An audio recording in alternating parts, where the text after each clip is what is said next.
What's incredible to me, with George Floyd, for example, I mean, the police lied right out of the gate. Whatever their statement was there was a medical situation. Obviously, once the video came out, it was clear the medical situation was brought on by the police, Derek Chauvin's knee on his neck. But here you have multiple lies. They lied on the police report. Yeah, they lied on the police report. You got 12 witnesses saying that they didn't introduce themselves as police. I mean, we already went through Attorney General Daniel Cameron's. The only difference is there was no video, but the response to the Minnesota Police Department's lies was swift. They had the Attorney General of the state come in, Keith Ellison.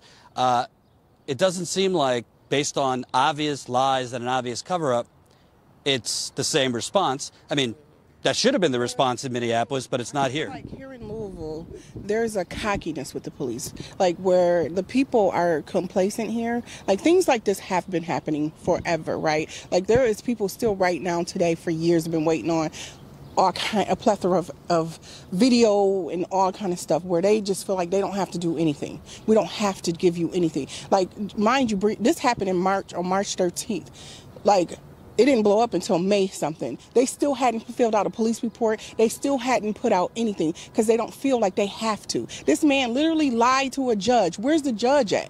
The judge has not demanded like nothing to happen to this man. None of this. Like he literally took a whole affidavit, signed out to her, and she said yes, and it gave him 5 no-knock warrants under this lie. And she still haven't said anything nobody to be charged or nothing for that lie that caused somebody's life or anything like that. Like that's crazy. Like, and I feel like even the governor, Andy Beshear, sits there quiet and don't say anything about none of this. Nothing. Like, please don't bring me in this. Like, he don't have anything to say at all. This whole city is like a mess, a whole mess. I feel like the police, they just sit here cocky. Oh, we just gonna wait this out. Like, it's over. So now we can just go back to being business. Oh, we gave them $12 million. They should just shut up and just, like, don't say anything else. Like, they've been doing this stuff to these people. These people just don't say anything. They just let it happen and just be like, why should we fight? I think, to be honest with you, yeah. I think the city, it's been happening so much, they scared. They don't know how to go about even pursuing justice. You know what I mean? Like, whereas they thought COVID was going to sweep Breonna under the rug. That's what they thought was going to happen. Like, oh yeah, shut the city down. You know, we got this deadly virus out here. We're going to blame Kenny. We're going to railroad Kenny, and that's going to be that. But you can feel, like, through the whole COVID, you can feel the tension. You can feel the buildup. And I could feel it, like, in the air. Like, I can tell that it was going to be something.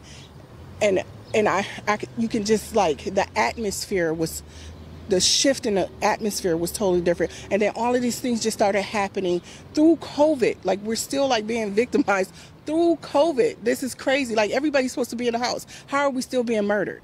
How is that happening? How is these videos still coming out of the police, like Ahmaud Arbery? And then you had Ahmaud Arbery, then you had, I think, somebody else before, Jacob Blake. And then you had Breonna, and then you had Floyd. All of these things just happened, like boom, boom, boom, boom, in COVID. Dante Wright, Andrew Brown. Yeah, all of these things, like, how? This is COVID. We're supposed to be under lockdown. Like, how is this happening? Like, why is this happening? How do you go to a person's house, like, and for no reason at all? Like, how do you, like, just make up a complete lie? And Joshua Jane, he never even talked to the post office. Come to find out, like, through his own, like, testimony to trying to get his job back, he never even talked to the post office. That's the police officer trying to get his job. Yeah, trying to get his job back. He never had, and he's the detective on the case. He the one who brought the stuff to the judge. He had no contact with nobody. He never talked to nobody. So he took this information from another police officer who's suing Kenny, who supposedly had talked to Madeline, who's supposed to have talked to not only the post office a few times, but also Shively Police Department, who was supposed to have investigated Breonna and said she's not getting packages. So not only was she supposed to have been investigated by the post office, she was investigated by another police department here. And all of them said she's not getting drugs.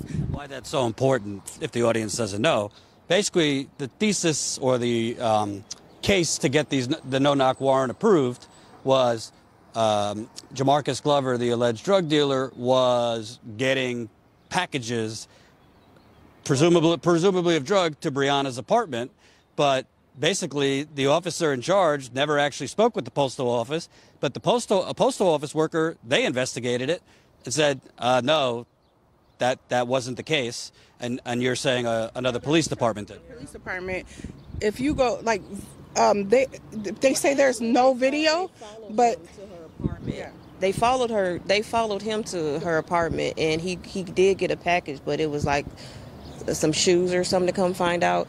But the thing about it is, so if y'all followed him and y'all thought it was drugs, y'all followed this man from one end of town to the next, didn't pull him over, didn't check the package, didn't do anything of that matter, and then come to find out the package that they tracked was just some merchandise. You know what I mean? So which she ordered everything. Yeah. You know what I'm saying? If you knew her, you know she ordered everything. Yes. So, like, it's crazy that they didn't feel the need to actually investigate. They just said, "Oh, she's selling drugs," or she's really a law-abiding citizen with no record, with a whole EMT.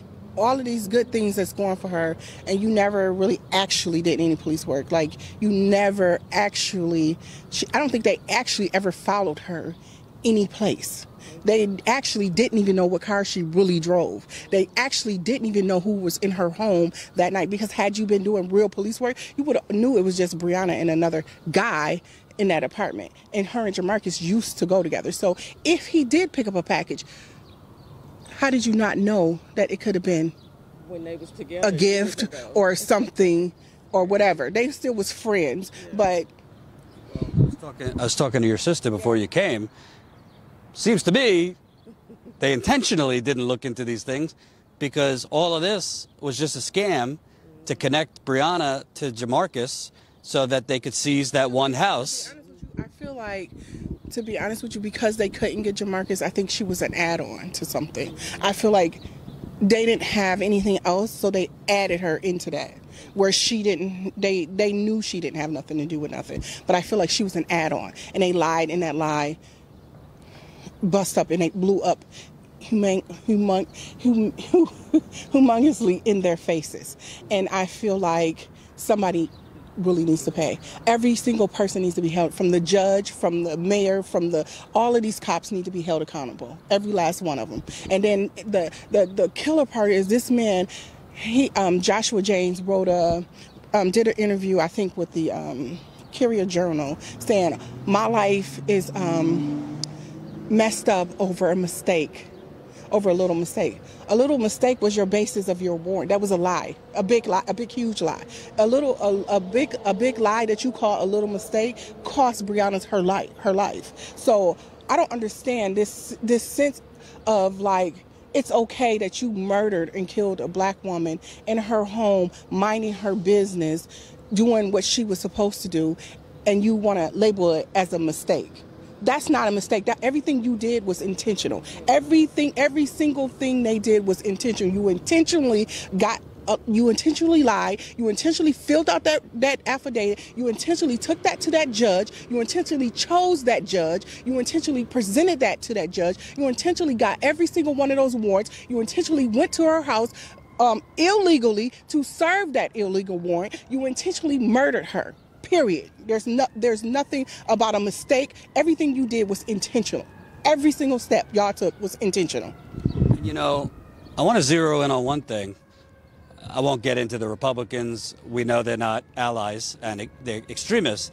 But I don't know, I hear a lot of talk, woke language. If the Democrats are in power here, if the Democrats are in power federally, but essentially this corruption, cover-ups, lies can go on, then who is your allies if you're a black woman or a black man?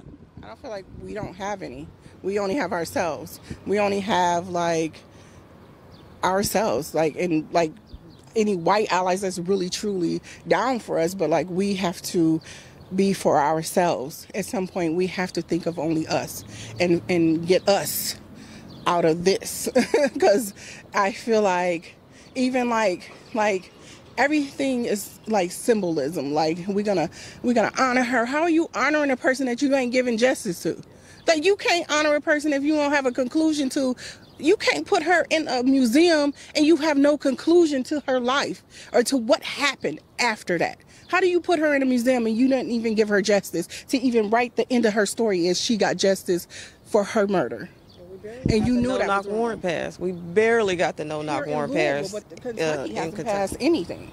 No, it's passed in Kentucky. It's been passed in Louisville. It was passed citywide, but now it's not even the no. They didn't even pass it under Breonna's law, so it's just the no-knock law. But they finally passed that statewide here in Kentucky. And, you know, there's something else. I think a lot of people don't realize this. I use Flint as an example. A lot of times, whether it's a water crisis, a straight-up assassination, all these places are trying to gentrify. It's bad for business if there's a water crisis. It's bad for business if there's massive protests going on indefinitely.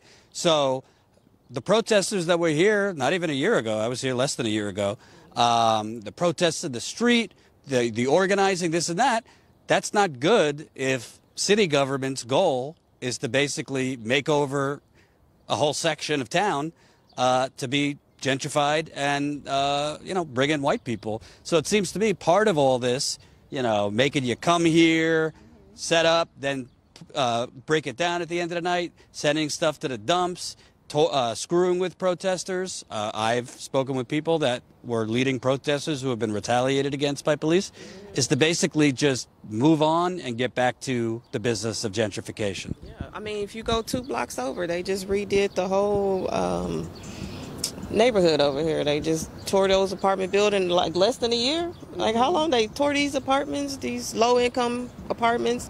Now they got this nice high-rise with these condos, and so who's going to afford to live there? You know, you pushed all those people out, and then you go 2 blocks over. You know, they got this new sportsplex. But you got this sportsplex in this community where none of the neighborhood kids can afford to go to it. You got a brand new YMCA in the neighborhood where none of the neighborhood kids can afford to go utilize the YMCA. It's, you know what I mean? It's just like, because I feel like they still asking for community centers with a whole YMCA right there. Yeah. Like we can't afford to use any of them. Yeah, so it's just like they want to push us out and, you know, get their top dollars in here, you know, the 1%ers in here.